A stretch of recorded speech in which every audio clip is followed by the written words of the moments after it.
আমার স্বামী আমাকে 15 লাখ টাকায় বিক্রি করে দিয়েছিল। বাসর রাতে ঠিক 1 ঘন্টা পর আমার স্বামী আমার কপালে একটা চুমু খেয়ে বলেছিল, রাগ করো না, তোমাকে বিক্রি করা ছাড়া আমার আর কোনো উপায় ছিল না। আমি ভেবেছিলাম সে মজা করছে, কিন্তু কয়েক মিনিট পর 3জন অচেনা লোক ঘরে ঢুকলো। তাদের একজন আমার হাত শক্ত করে ধরে বলল, চলো, তোমার নতুন মালিক অপেক্ষা করছে। আমি স্বামীর দিকে তাকিয়ে চিৎকার করে বললাম, এরা কারা? তুমি কিছু বলছো না কেন? সে মাথা নিচু করে ফিস ফিস করে বলল, ওরা 15 লাখ টাকা দিয়েছে, আজ থেকে তুমি ওদের। আমার মাথার ওপর যেন আকাশ ভেঙে পড়ল। সকালে যে মানুষটা আমাকে স্ত্রী বলে ঘরে তুলেছিল, রাত শেষ হওয়ার আগেই সেই মানুষটাকেই আমাকে বিক্রি করে দিল। গাড়িতে তুলেই আমার ফোন ভেঙে ফেলা হলো, গয়না খুলে নেওয়া হলো। জানালার কাজ কালো ছিল, কোথায় নিয়ে যাচ্ছে বুঝতেই পারছিলাম না। 4 ঘন্টা পর একটা বিশাল অট্টালিকার সামনে গাড়ি থামলো। পরবর্তী পার্ট পেতে ভেতরে ঢুকতে একজন বৃদ্ধ লোক সোফায় বসে আমাকে দেখে হেসে বলল, অবশেষে এলে, আজ থেকে তুমি এই বাড়ির বন্দি।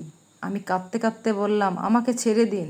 লোকটা ঠান্ডা গলায় উত্তর দিল, তোমার স্বামী টাকা নিয়ে চুক্তিপত্র সই করেছে, এখন তুমি আমার সম্পত্তি। সেদিন বুঝলাম, মানুষকে দাস বানানোর যুগ শেষ হয়নি, শুধু তার রূপ বদলেছে। প্রতিদিন পাল্টানোর চেষ্টা করতাম, প্রতিদিনই ব্যর্থ হতাম।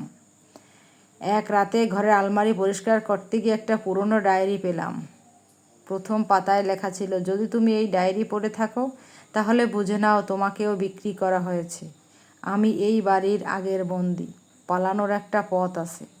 আমার বুক ধড়ফড় করতে লাগলো। ডায়েরির শেষ পাতায় একটি গোপন দরজার কথা লেখা ছিল। সেই রাতেই জীবন বাজি রেখে আমি সেই পথ খুঁজে বের হলাম।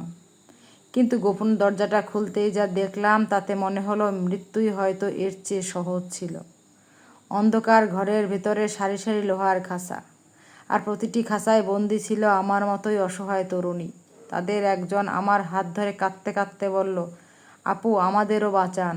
সেদিন আমি শুধু নিজের জন্য নয়, ওদের সবার জন্য লড়াই করার সিদ্ধান্ত নিয়েছিলাম। আসলে মেয়েদের জীবনটাই এরকম, এখান থেকে বিক্রি করে দেওয়ার পর অন্যখানে স্থান হয়, অন্যখান থেকে বিক্রি করে দেওয়ার পর আবার অন্যখানে স্থান হয়। আসলে তাদের নিজেদের কোনো বাড়ি হয় না, পরের বাড়ি তো নিজের বাড়ি।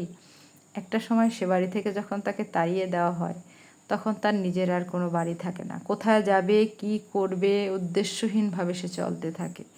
আর এটা বাস্তব মেনেই কিন্তু আমাদের এগিয়ে যেতে হবে। তাই প্রত্যেকটা মেয়ের স্বাবলম্বী হওয়া উচিত। আমি মনে করি যে যে অবস্থানে আছেন সে সেখান থেকেই ঘুরে দাঁড়াবেন আর নিজের জীবনের পরিবর্তন করবেন।